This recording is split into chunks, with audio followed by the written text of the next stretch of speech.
Good afternoon. This is the House Appropriations Committee. It is Thursday, April 24th, 2025 at 2 o'clock. And we are going to be hearing from folks at the Agency of Human Services this afternoon. And first up, we have Chief Financial Officer Rich Donahue and Financial Director Ms. Swenson to talk about the social services block grant. And there is a presentation and you're sharing the screen. So that's great. You'll introduce yourself and take it away. Good afternoon. Glad to find the committee in such a good mood as we launch into the social services block grant. I'm Rich Donahue, the CFO for AHS. And Anna Swenson, Financial Director at the agency. Anna and her team are responsible for managing approximately $2 billion in federal fund receipts on behalf of the agency for the fiscal year. So if I may, if it so suits the chair, we have 4 slides. Okay. I'll present just a broad overview of SSBG, what it's used for generally, and then I will hand off the presentation to Anna. We'll step through the currently approved uses by department. Great. Okay. So generally speaking, the social services block grant is granted by the U.S. Department of Health, Human Services, Administration of Children and Families, and specifically the Office of Community Services. SSBG is a flexible federal funding source. It's a block grant that allows states to use the funding to fill gaps in social services for low-income children and adults.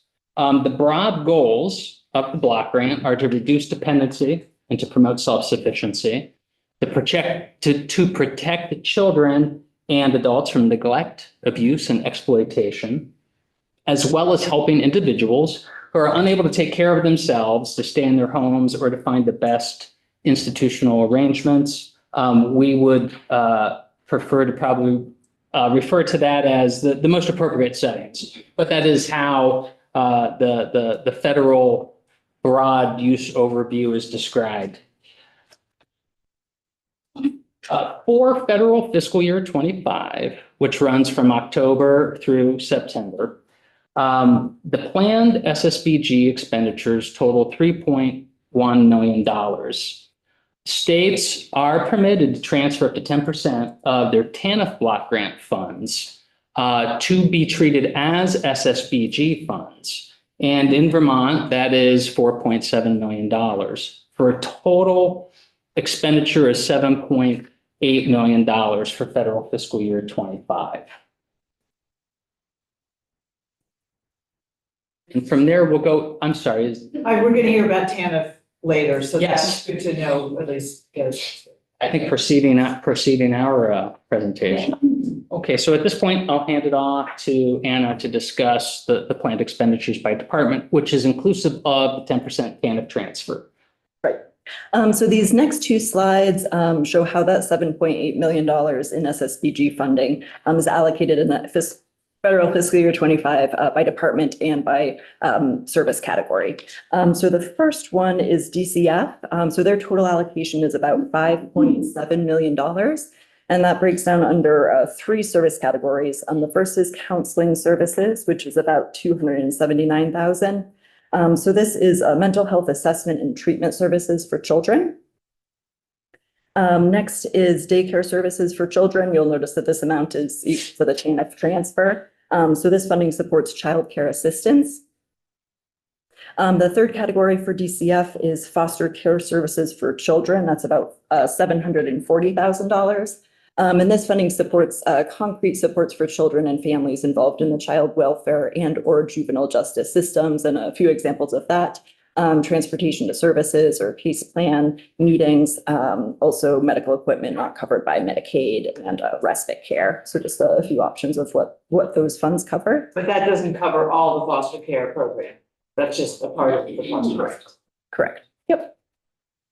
Next up is Dale, which is about $950,000. So first item there is daycare services for adults, $130,000. So that funds personal care services to people with permanent and severe physical disabilities. The other item in Dale is protective services for adults, about $817,000. That supports guardianship services to mentally disabled persons 60 years of age or older, for whom the probate court is unable to appoint a guardian from the private sector. Moving on, the health department's allocation is about $313,000.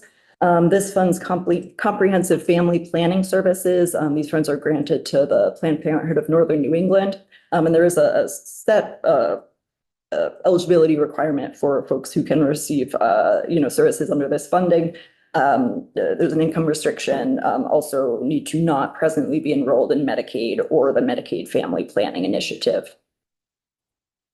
In the agency central office, there's about $400,000 or so that funds legal services. And these services are provided for low-income folks through Vermont Legal Aid. And then finally, in the Department of Mental Health, it's about $409,000. And this supports residential treatment for those with severe mental illness. And these services are provided through the designated agencies. So, do you have to apply for the block grant every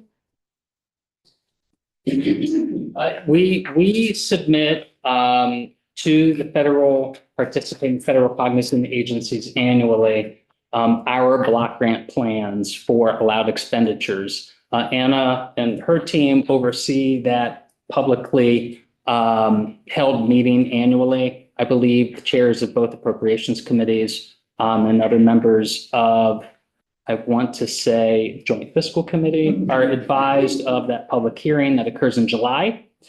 And then those plans are submitted to our federal cognizant agencies.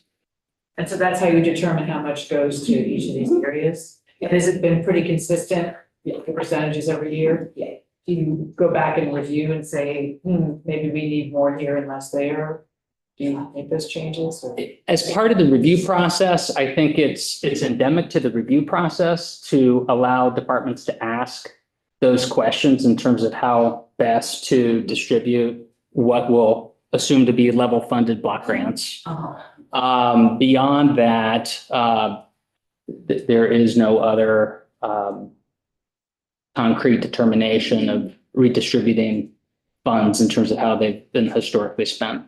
Yeah. I'm wondering about assessing the impact, and the accountability for, what are we getting for our money for each of these areas? And are we getting what we want to get? And I think the way that that's measured is more how the programs themselves are funded, because the programs generally are funded through an array of funding sources, as you're well aware. Mm-hmm. And because these block grants are capped and have been capped for years, to redistribute the historical expenditures for those purposes would then, all things being equal, assume a state funding backfill to some extent to allow for those programs to continue in the subsequent fiscal year. So you submit a plan to the federal government, do they ever come back with requirements or recommendations that you change the plan? Or is it? No. So they just rubber stamp it essentially. That's been our experience historically. And it's the same amount every year. Correct. So it changes. Correct.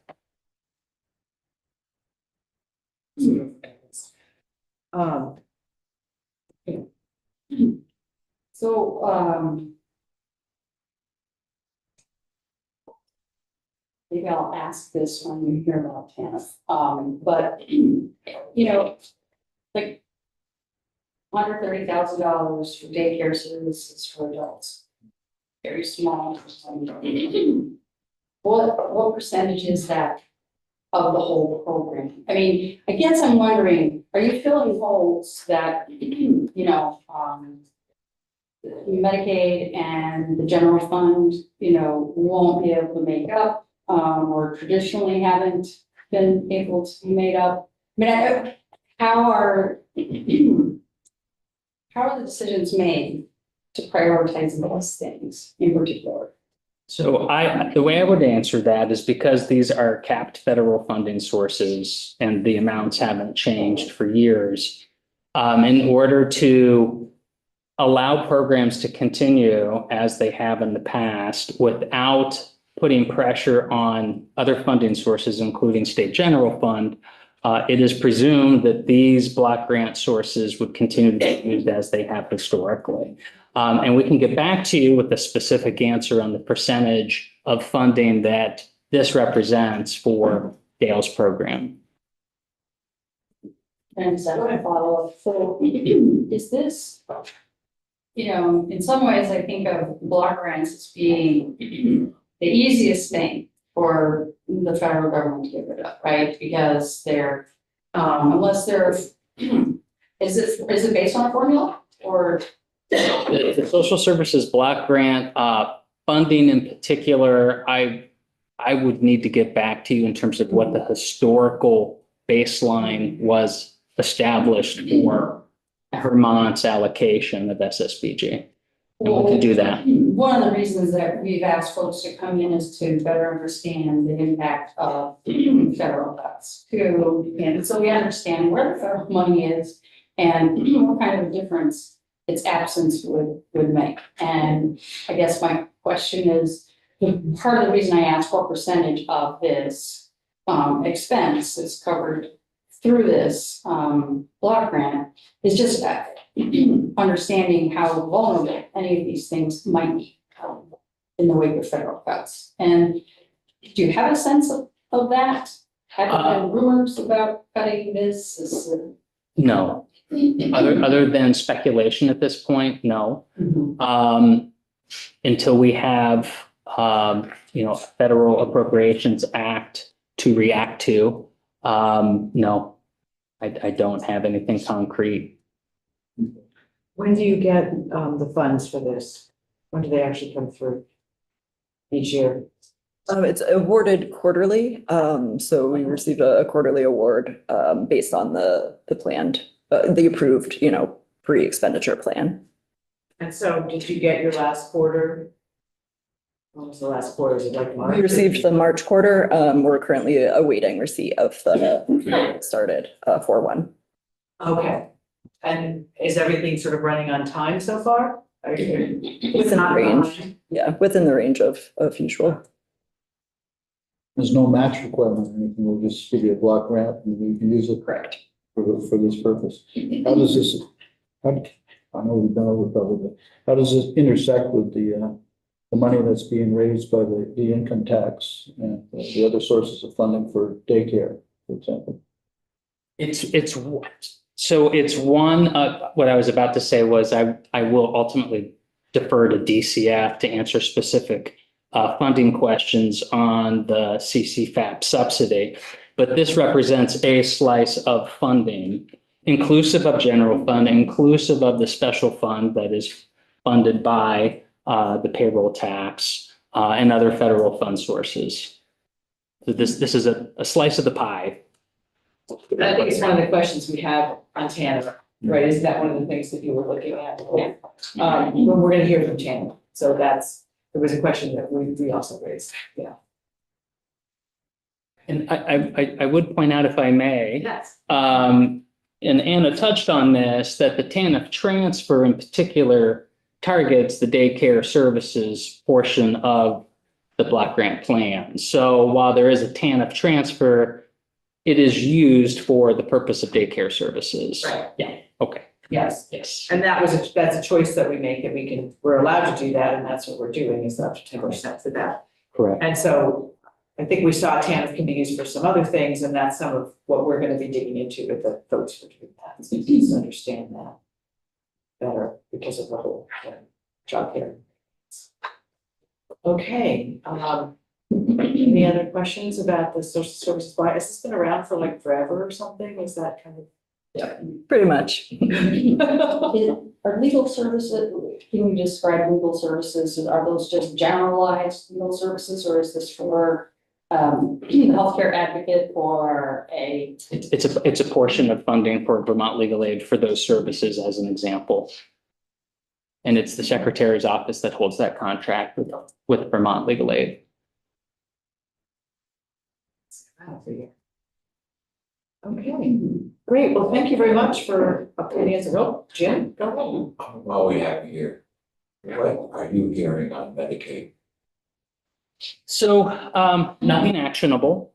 I believe that your committee heard from our Medicaid director, our Medicaid state director, as well as the director of the Medicaid policy unit, regarding possible reductions that could be contemplated by Congress. But those are speculative at the moment. And that information was presented, proactively in anticipation of something if it were to occur. But I truly don't have any more actionable information than you all do at this point. No, that's a big question mark out there. I received one news article which suggested part of the plan was to reduce the federal share of the expansion of Medicaid, which, when they told us was about $75 million if they went to a normal 57 and 43% match or so. So my understanding is expansion states, in addition to potential changes to the federal medical assistance percentage, and the enhanced rate earned for childless new adults for expansion states. Again, that's something that's being kicked around as a potential speculative area for possible reduction. Nothing actionable at the moment. My understanding as well is that Republican senators from expansion states have voiced their concern with any changes to Medicaid. So it is, I think, a mixed bag at the moment in terms of possible reductions, given both parties. Now, given the Have policy, an they're interest. not able to do anything, which would be in many respects good for us. So, It's certainly less stressful. Yeah. And, yeah, and I think a lot of that we're gonna hear with the House self-imposed deadline of May 15th for their version of the budget or whatever, legislation. So, we But know it's more. only the House. I know, and then they, right. So, okay, Thank you. thank you very much. You're welcome. Thank you for coming in. You're welcome.